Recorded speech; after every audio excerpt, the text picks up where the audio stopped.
Please, let's welcome Mr. Emmanuel Tumi Jr.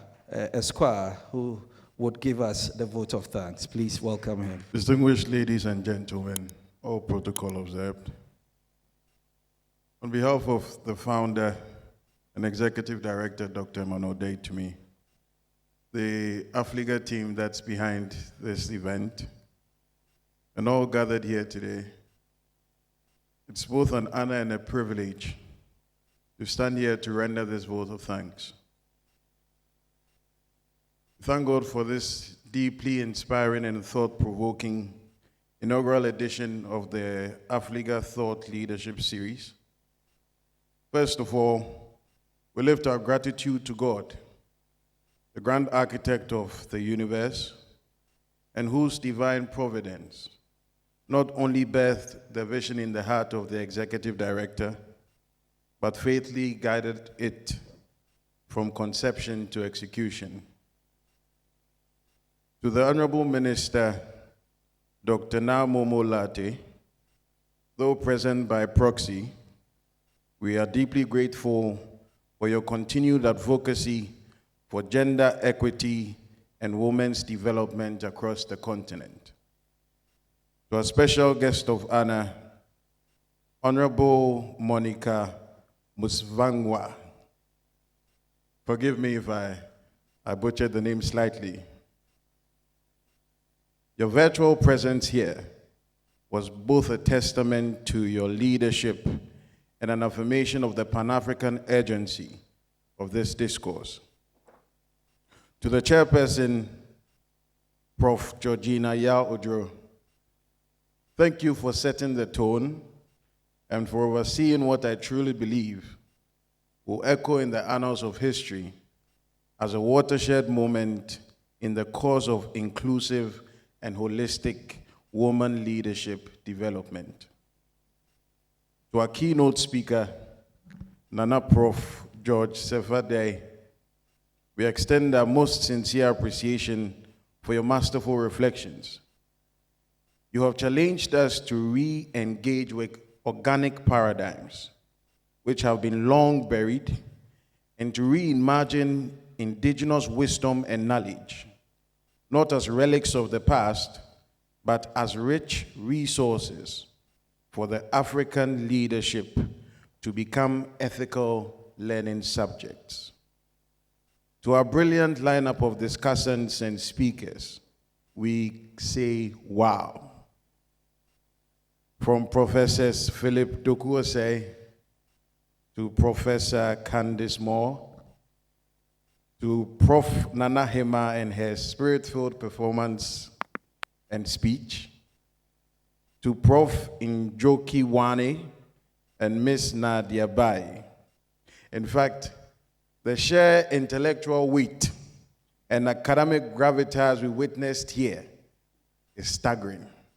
Sitting there, I thought I'd wandered into a high-level academic discussion, and truly, by all standards, it was.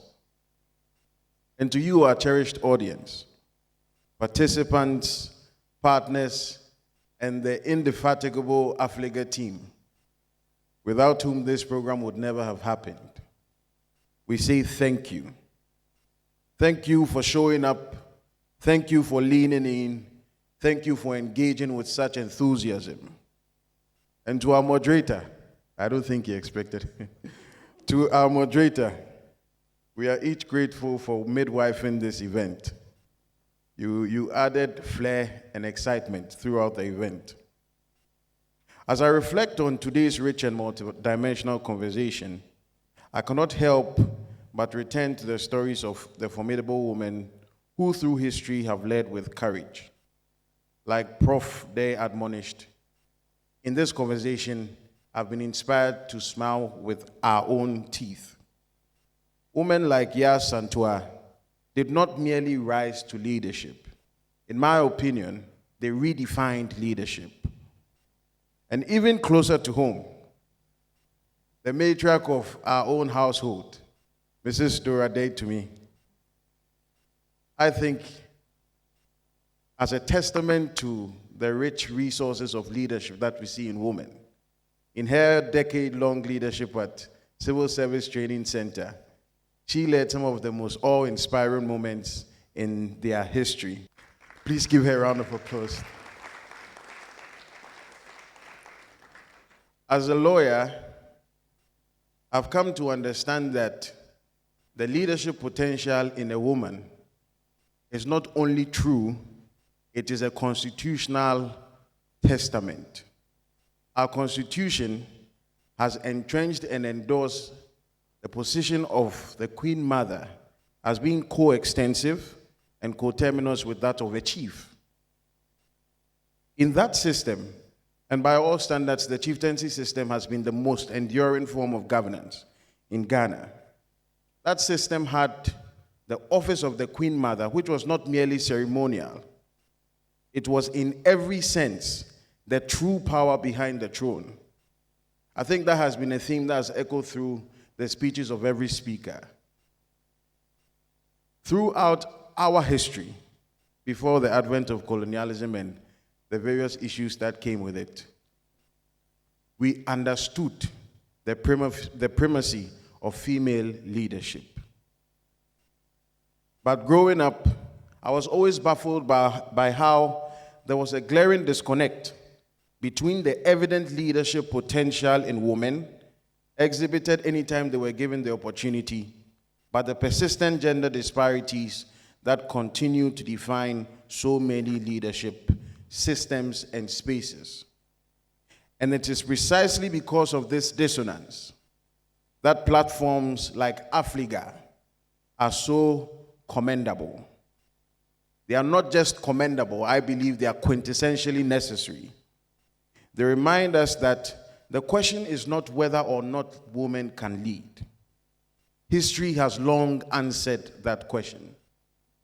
The real question is whether we as society have the courage to reclaim displaced systems, smile with our own teeth, shift entrenched paradigms, and clear the path to allow women to lead.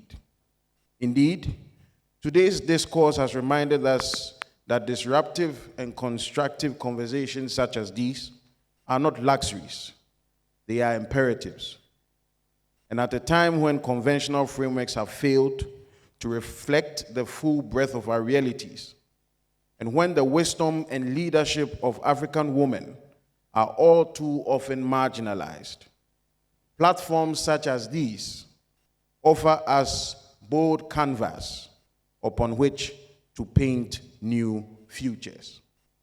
Therefore, as we bring this inaugural edition to a close, we do so knowing that each of us leaves wiser, more inspired, and better equipped to champion the inclusive development and bold emergence of the African woman in leadership across all platforms, not just as an aspiration, but as a lived and unfolding reality.